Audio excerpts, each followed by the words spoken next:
Hi everyone, welcome to Neo Plays Violin. First I want to thank everyone for their support and their views on my channel. Appreciate the comments, the upvotes. If you haven't subscribed and you like this video or others, would encourage you to do so please. Today I'm going to do something a little different. This is actually the first time I've spoken on any of my videos. I'll be doing a tutorial on how to play the Final Fantasy Victory theme on the violin. So the Victory theme is iconic across the Final Fantasy series. You'll hear this theme in almost every single one of the numbered Final Fantasy games, the exception being Final Fantasy XIII. The first part of the theme is almost identical across the different games. Really the two differences are number one, the key, and number two, the accompaniment or underlying lines to the main theme. We'll not worry about that second one too much today. The other key difference is what happens in the second part of the theme, and I'll show you a couple of different options.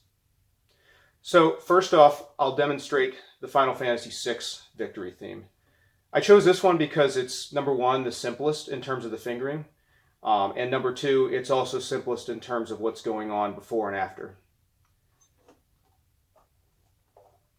So for those who are a little bit newer to the instrument, I just want to urge you to look at a couple of key things. Number one, the positioning of the first finger in the first part of the theme. It's going to be low, it's going to be a B flat. The theme starts on a D, on the A string.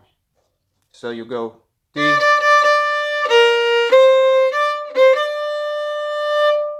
and that's all there is to it. Sound familiar? I hope so. Now you've got a couple of options on the second part of the theme. If you're comfortable with using the fourth finger, that's probably going to be the better option. It keeps a more consistent tone and timbre of being on the D string. If you're more comfortable with open strings versus four, that's okay as well. I'll show both ways. So with the 4, you simply go down to the D string. One thing I want to caution you on is you're going to have a raised 2 here on the F sharp, and then when you go back to the A string, you're no longer on the B flat, but on a B natural instead. So here it is with the 4th finger.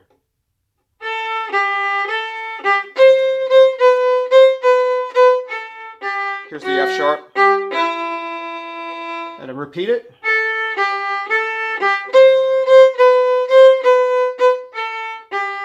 And here's the difference.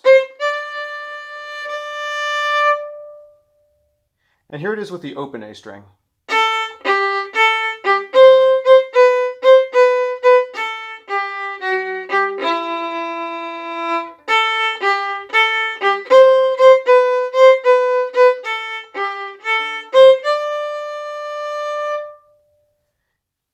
And here's the entire theme with the first and second part connected.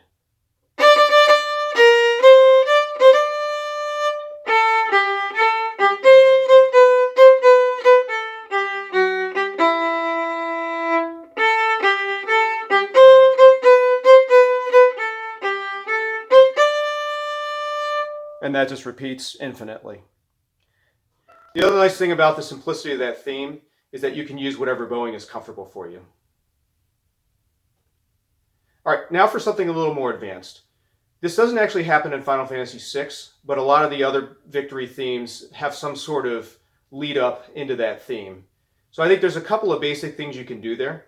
You can add an arpeggio, which happens in a number of the themes, or you can add a scale, a little run-in, which happens in some of them as well. I'll demonstrate each of these options. First, the arpeggio. I think the easiest thing to do is simply start from the lower octave, the D, or whatever note you're starting on, 1 octave below, and do a simple major arpeggio up into the theme. So if you're starting on the D, once again,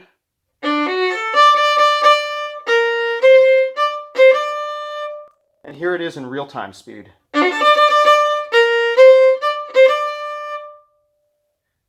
The second option is a scale, starting from the lower octave and leading into the theme on the upper octave.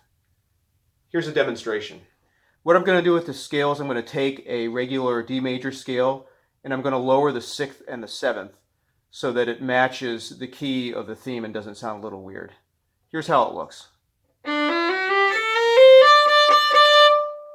So you'll notice the B flat and the C natural that you would otherwise not see in a D major scale.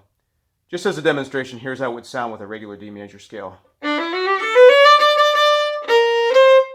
It's a little bit weird with what comes after. Here it is in fast motion. All right, right, one last thing we can do with this theme is to basically add a second line. This is real advanced mode. We're talking double stops here. So I'm going to take other notes from the chords and I'm going to layer them in underneath the main line.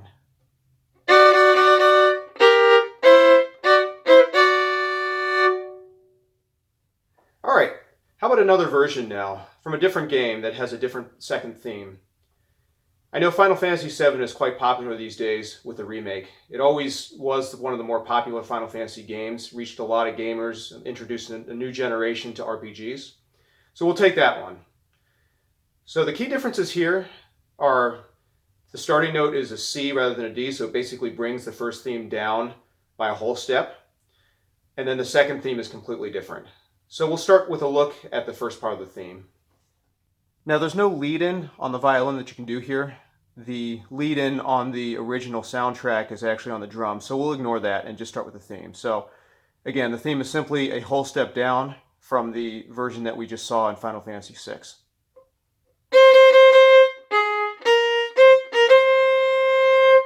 Simple enough, right? Now the complicated thing in the second part of the theme is just the sheer amount of string crossings. What helps is to think of each of the chords independently. Each triad has a certain chord associated with it, and I'll show you each one of them as we walk through it. So coming from the theme, I'll start with that. Now you start the string crossings and the triads. The first one is an F minor. And I'll do that again. So the F minor chord with a little bit after that. Good. And now we go to the F major. All right, and back to the F minor. And now we've got an augmented chord. And with that one, you'll have to be mindful of the positioning of the first finger. On the first part of that, it's going to be high to hit the E natural, and then at the end, you've got to lower it to hit the B flat. I'll do that again. Good. Now we're going back to the F minor. And then an F major.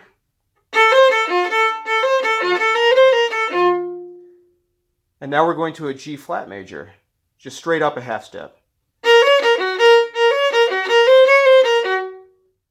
One more time. And by the way, of course, you can think of that one either as a G flat major or an F sharp major. I prefer the G flat just because of the positioning. It's a third finger, which makes sense as a G. Now you've got a G minor, so just raise the third finger on the A string.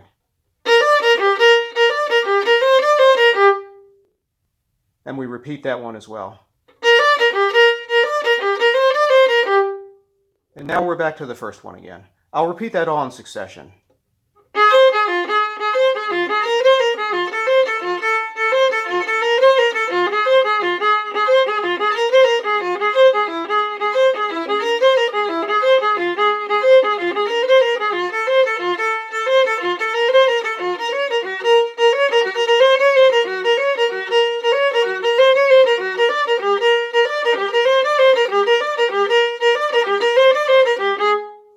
And that's all there is to it. Here's the entire theme up to speed.